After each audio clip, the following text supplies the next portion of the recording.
आजची कथा ऐकल्यानंतर तुम्हाला नक्कीच समजेल की रक्ताच्या नात्यापेक्षा दूरची नाती किती कामी पडतात. एका गावात एक पोस्टमन पत्र वाटप करायचा. एके दिवशी एका घरासमोर उभा राहून त्याने आवाज दिला, पोस्टमन. आतून एका मुलीचा आवाज आला, जरा थांबा, मी येते. 2 मिनिट झाली, 5 मिनिट झाली, दार काही उघडेनाच. शेवटी पोस्टमन वैतागला आणि जोरात म्हणाला, कुणी आहे का घरात? पत्र द्यायचं आहे. आतून मुलीचा आवाज आला, काका, दाराच्या खालच्या फटीतून पत्र सरकवा, मी नंतर घेते. पोस्टमन, तसे चालणार नाही, रजिस्टर पत्र आहे, सही लागेलच. 5 मिनिट पुन्हा शांतता. आता पोस्टमन रागावून पुन्हा आवाज देणार इतक्यात दार उघडलं. दारातली मुलगी पाहून पोस्टमन शॉक झाला, कारण दोन्ही पायाने अपंग असलेली एक तरुण मुलगी दारात उभी होती. काठीच्या आधाराने चालत यायची असल्याने तिला जरा वेळ लागला होता. हे सगळं पाहून तो पोस्टमन थोडासा घाबरलाच. पत्र देऊन सही घेऊन तो निघून गेला. असंच अधूनमधून तिची पत्र यायची. आता मात्र पोस्टमन न चिडता तिची वाट पाहत दारासमोर उभा राहत असे. असेच दिवस जात होते. दिवाळी जवळ आलेली तेव्हा एकदा मुलीने पाहिलं की आज पोस्टमन अनवाणी पायानेच आलाय. ती काही बोललीच नाही. मात्र पोस्टमन गेल्यावर दाराजवळच्या मातीत पोस्टमनच्या पावलांचे ठसे उमटले होते. त्यावर कागद ठेवून तिने ते माप घेतलं.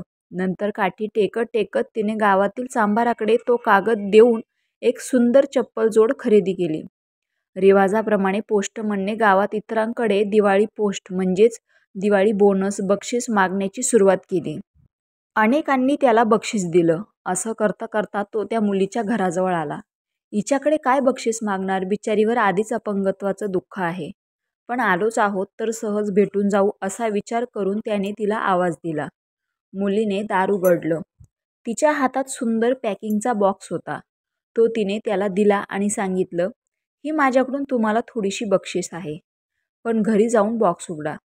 घरी येऊन त्याने बॉक्स उघडला. त्यात सुंदर चपला, तोही त्याच्या मापाचा पाहून त्याच्या डोळ्यातून पाणी वाहू लागलं. दुसऱ्या दिवशी पोस्टमन नवीन चप्पल घालून त्याच्या ऑफिसात साहेबांकडे गेला आणि म्हणाला, मला माझ्या फंडातून कर्ज हवं आहे. साहेब म्हणाला, अरे, आधीच तुझ्यावर किती कर्ज आहे, पुन्हा आता कशाला? त्यावर पोस्टमन म्हणाला, मला जयपूर फूट म्हणजेच लाकडी पाय घ्यायचे आहेत, त्यासाठी हवे आहेत. साहेब म्हणाले, पण तुझा मुलगा तर धडधाकट आहे, जयपूर फूट कुणासाठी? पोस्टमन म्हणाला, साहेब, जे माझ्या धडधाकट मुलाला उमजले नाही ते एका परक्या अपंग मुलीला उमजले आहे. माझे अनवाणी दुःख तिने कमी केले आहे. तिच्यासाठी मी किमान कर्जाने का होईना पण पाय घेऊन देऊ शकतो, म्हणून कर्ज हवं आहे. साहेबासह सर्व स्टाफ अगदी निशब्द झाला. सारेच गहिवरलेले. नाती ही केवळ रक्ताची असून भागत नाही, तर नात्याची भावना रक्तात असावी लागते. ती ज्याच्या अंगी, मग भलेही तो कुटुंबातला नसला तरी तो आपला नातेवाईक मानायला हरकत नाही. ही कथा व्यंकटेश माडगूळकर यांची आहे. त्या कथेचे नाव अनवाणी आहे. रामकृष्ण हरी.